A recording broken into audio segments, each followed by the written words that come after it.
राहुल अपने दादा दादी के साथ रहा करता था। उसके कुछ दोस्तों ने मिलके गोवा जाने का प्लान बनाया और फिर राहुल को भी गोवा वाली ट्रिप के बारे में बताया। राहुल ने भी इस बात में हामी भर दी इस ट्रिप के लिए। मगर हुआ ये कि उसने अपने दादा और दादी को झूठ कहा कि वो अपनी मौसी के घर रेवा जा रहा है। और अगले दिन उसके दादा दादी उसे छोड़ने स्टेशन जाते हैं और फिर राहुल के पास रोशन का फोन आता है। हेलो, अरे यार कहाँ है तू? अच्छा सुनो, प्लान में थोड़ा चेंज है। मैं यहाँ रेवा के ट्रेन में चढ़ गया हूँ। दादा दादी को झूठ बोल के निकला हूँ ट्रेन में, तो मैं जाके अगले स्टेशन पे उतर जाऊंगा, तो तुम लोग मुझे वहाँ से पिक कर लेना। कुछ ही देर में अगला स्टेशन आ गया और राहुल अपने ही धुन में ट्रेन से बाहर निकल गया। जब वो स्टेशन से बाहर ही निकल रहा था, एक बार फोन कर लेता हूँ मैं उनको, पूछूं तो सही कि वो पहुंचे या नहीं। अरे मेरा फोन कहाँ गया? हे भगवान, लगता है मैंने ट्रेन में ही छोड़ दिया। राहुल भागता हुआ ट्रेन की तरफ जाता है, मगर तब तक ट्रेन खुल चुकी थी। वो भागता हुआ ट्रेन के अंदर घुस गया और जैसे ही वो ट्रेन से बाहर निकलने वाला था, तब उसने देखा कि एक लड़की भागते हुए ट्रेन पकड़ने की कोशिश कर रही थी। राहुल ने उसे अपना हाथ दिया और उसे अंदर टान लिया। अब वो जब बाहर निकलने जा रहा था, तब उसे और एक मोटा इंसान दिखा जो कि ट्रेन पकड़ने के लिए भाग रहा था। तो राहुल ने उसे भी हाथ दिया। ऐसे करते करते 2-3 लोगों को अंदर खींचा, मगर तब तक ट्रेन प्लेटफॉर्म से निकल चुकी थी। अबे सालों, लोगों की ट्रेन मिस होती है मानता हूँ, लेकिन तुम सबकी एक ही साथ मिस हुई और सबको यहाँ इसी दरवाजे से ही अंदर घुसना था। वाह, ये ऐसे घुर के क्या देख रहे हो? हाँ, राहुल उन चारों गुंडों जैसे दिखने वाले लोगों से डर के अपनी सीट पे वापस आके बैठ गया और फिर वो लड़की भी राहुल के सामने वाली सीट पे आके बैठ गई। हेलो, नाम क्या है तुम्हारा? लगता है ऊंचा सुनती है। मैंने पूछा नाम क्या है तुम्हारा? लगता है गूंगी बहरी है। छोड़ दो, हार्ड लक। किसी ने बोली तुझे मेरे को सुनाई देती नहीं, जिन लोगों को तूने ट्रेन में खींच ली वो उठा ले, मुझे जा रही है। मुझको नहीं पता था, वरना मैं हाथ न देता। अब जो हो गई है गलती रे, माफी दे दे तू चिन्नमा। ओ माफी दे दे तू चिन्नमा, मेरी यही है तमन्ना। चिन्नमा निंग पर। अब जो माफी मांगी तुमने अब, तो अब मेरा मदद कर रे। अपना फोन बाहर निकाल और मेरा दोस्तों को इन्फॉर्म कर रे। 1 2 3 4 8 9 6 7 8, अब जा इसमें कॉल कर रे। अच्छा, कॉल है तो कॉल है। उन सबको समझ में आ गया कि ये दोनों गाना गा के बात कर रहे थे, तो उन लोगों ने ये तय किया कि अब वो राहुल को भी अपने साथ लेके जाएंगे। ये मोटा किडनैपर तुमसे इतने प्यार से कैसे बात कर रहा है? और तब से वो क्या बात कर रहा था तुमसे? ये सब मेरा कजन ब्रदर है, इसीलिए मेरे से प्यार से बात कर रही है। वो मेरे को बोली कि तुमने मेरा हेल्प करने का कोशिश किया, तो इसीलिए अब ये लोग तुमको मेरे साथ चोमन गांव लेके जाएंगे। अब बात समझा? नहीं, मैं कुछ नहीं समझा। नहीं समझना है मुझे कुछ भी। मुझे मेरे घर जाना है वापस। हे भगवान, कहाँ फंसा दिया है तूने मुझे? हंसता खेलता निकला था गोवा के लिए, लेकिन नहीं, मैं यहाँ सोशल सर्विस में घुस गया। भगवान छोड़ो ये सब, मैं ही तुमको बचाएगी, तुम डरो मत। मेरा अप्पा चोमन गांव का पेरिया है। जब मेरा गांव आएगी तो बस मेरे हाँ पे मुंडी हिलाना। है? मुंडी मीन्स हेड।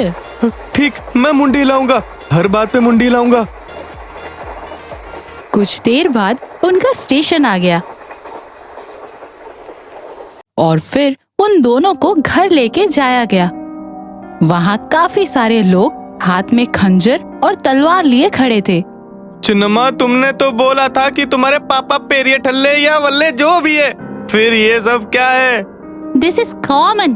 मेरा अप्पा इस एरिया का नंबर 1 डॉन है। मैं तुमको ट्रेन में बताया था तो याद नहीं? तुम डॉन नहीं, डोंकी की लड़की हो, डोंकी की। एंडू पेंडू चंडू करके ना जाने क्या क्या बोला, एंड यू एक्सपेक्ट कि मैं तुम्हारी भाषा समझ लूं? चिन्नम्मा के अप्पा ने उससे कुछ बात की और फिर सारे घर के अंदर चले गए। न जाने कब हलाल हो जाऊंगा मैं। सबके सब यहाँ एंडू मेंडू किए जा रहे हैं। भगवान जाने क्या क्या बोला होगा। हे भगवान, अब तू ही बचाना मुझे। नाश्ता। एक गांव में नंदूलाल नाम के इंसान ने एक नाश्ते का दुकान खोला और अपनी बीवी से उसका उद्घाटन करवाया। उनको भगवान पे बहुत भरोसा था, इसलिए पहले भगवान को नमस्कार करके, भगवान मेरे इस व्यापार को आशीर्वाद दीजिए, उसने प्रार्थना किया। फिर होटल के मेन्यू में नॉर्थ इंडियन साउथ इंडियन नाश्ते के बारे में लिखा। इतने में एक मोटा सा आदमी उसके होटल में आया। नंदू उसे देखकर सोचा, अरे वाह, बोनी बढ़िया होने वाला है। लगता है कम से कम 100 रुपए का बिल करेगा। वो खुश हुआ। फिर उसके पास जाकर बोला, सर आप मेरे पहले कस्टमर हो, आपको मैं जिंदगी भर याद रखूंगा। ऐसा क्या? मेरा नाम लट्टू है, याद रखना। मैं रोज तुम्हारे होटल में खाने आऊंगा। आइए सर, रोज आइए। आपको क्या खाने को दूं? पूरी कितने का है? 20 रुपए का। और सब्जी? फ्री। पोहे कितने का है? 15 रुपए का। और प्याज? फ्री। डोसा कितने का? 20 रुपए। और चटनी? फ्री। पराठा कितने का है? 30 रुपए का। और सब्जी? सर सब्जी तो फ्री में देते हैं ना। ऐसा क्या? तुम सच्ची बोल रहे हो ना? अरे सच्ची बोल रहा हूँ सर, भगवान की कसम खा के कहता हूँ। वैसे आप क्या खाना चाहेंगे सर? थोड़ा सब्जी और प्याज ले आओ। सिर्फ करी और प्याज से क्या होगा सर? तुम लेके तो आओ, फिर बोलता हूँ। नंदू एक प्लेट में सब्जी और प्याज डाल के ले आया। फिर लड्डू अपने बैग में से टिफिन कैरियर निकाला। उसमें से एक पराठा निकाला। नंदू उसे गौर से देख रहा था। लड्डू ने पराठे में से एक टुकड़ा फाड़ा और उस टुकड़े से पूरा सब्जी खा लिया, साथ में प्याज भी खा लिया। थोड़ा सब्जी और प्याज और लेके आओ। ये कुछ गड़बड़ लग रहा है। पर फिर भी उसने थोड़ा सब्जी और प्याज और लाके दिया। लड्डू ने अपने पराठे में से एक टुकड़ा और फाड़ा और पूरा सब्जी और प्याज गटक गया। इस तरह उसने एक ही पराठे से होटल का पूरा सब्जी और प्याज खा लिया। इधर नंदू चौंक गया। जाते जाते लड्डू ने कहा, अरे वाह, सब्जी बढ़िया था, कल फिर आऊंगा। नंदू सोचा, अरे ये क्या, बोनी ही उल्टा पड़ गया। फिर उसने रसोइये से कहा, फिर से सब्जी बना, पूरा सब्जी यही खा गया। दूसरे दिन लड्डू फिर से आ पहुंचा। अच्छा, ढोकला कितने का? 25 रुपए का सर। दही? फ्री। छोले कितने का? नंदू थोड़ा सोच के बोला, सर छोले भटूरे हम एक साथ ही बेचते हैं, 50 रुपए। तो इडली कितने के बेचते हो? 20 रुपए का सर। और सांबर? फ्री। तो सांबर लेके आओ। फिर लड्डू ने अपने टिफिन बॉक्स में से 2 इडली निकाले और नंदू जब सांबर डाल रहा था तो लड्डू ने कहा, अरे इतने बार क्या घूमोगे, उस कटोरी को यहीं लेके आओ। फिर लड्डू ने सांबर की कटोरी में इडली डालकर उन्हें अच्छे से मिलाया। फिर कटोरी उठाकर एक ही बार में पूरा पी गया। नंदू को डर लगने लगा। हर रोज लड्डू अपने घर में से कभी पूरी कभी पराठा ले आता और होटल में रखा सब्जी दही वगैरह पूरा गटक जाता। एक दिन नंदू ने लड्डू को बिल दिया। अरे बिल किस बात का? तुम्हारे होटल में जो फ्री में देते हो मैं तो वही खाता हूँ। सर ये तो अन्याय है। आप अगर पराठे या पूरी वगैरह लोगे तो उसके साथ बाकी सब फ्री में आएगा। सिर्फ सांबर चटनी और करी फ्री में मैं कैसे दूं? जब पहली बार आया था तुमने ये सब तो नहीं बताया। सब्जी चटनी सब फ्री फ्री कहकर भगवान का कसम भी तो खाया था। मैंने कभी तुम्हारे यहाँ पराठा या पूरी लिया है? अब तुम बात बदल रहे हो, देख लो। नंदू कोई जवाब नहीं दे पाया। वो चुप हो गया। पर होटल पर आने वाले बाकी कस्टमर्स को पूरी मिलता सब्जी नहीं मिलता, इडली मिलता सांबर नहीं मिलता, वो लौट जाते। एक दिन नंदू मुंह लटकाए बैठा था तो सर्वर बंटी ने कहा, ये क्या कर रहे हो मालिक? भगवान पे आपके भक्ति को ढाल बनाकर वो आपको ठग रहा है। वो सिर्फ नाश्ता खाने नहीं आ रहा है, तीनों वक्त के लिए हमारे यहाँ पेट भर के सब्जियाँ खाकर जा रहा है वो। उसको सबक सिखाने के लिए मेरे पास एक तरीका है मालिक। मेरी बात मानोगे ना, आपकी कसम टूटेगी ना, इस होटल पर वो फिर से आएगा।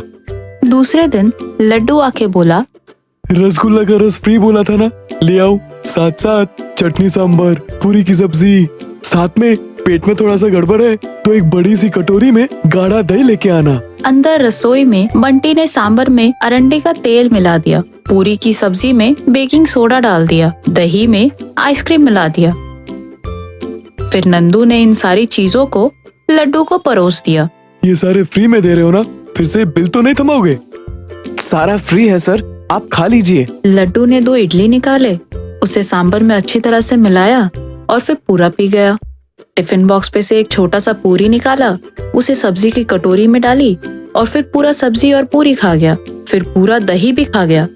थोड़ी देर बाद आई, पेट में दर्द हो रहा है, मर गया बाबा। चिल्ला के भागते हुए वो वहाँ से चला गया। उस दिन के बाद से लड्डू फिर उस होटल पर नहीं आया, तो उनका व्यापार भी जोर शोर से चलने लगा और नंदू ने सर्वर बंटी को 10,000 रुपए इनाम में दिया। तो दोस्तों, कांटे को कांटे से ही निकालना पड़ता है। हमारी अच्छाई और भलाई को ढाल बनाकर कोई हमें ठगना चाहे, भगवान उसे सबक जरूर सिखाता है।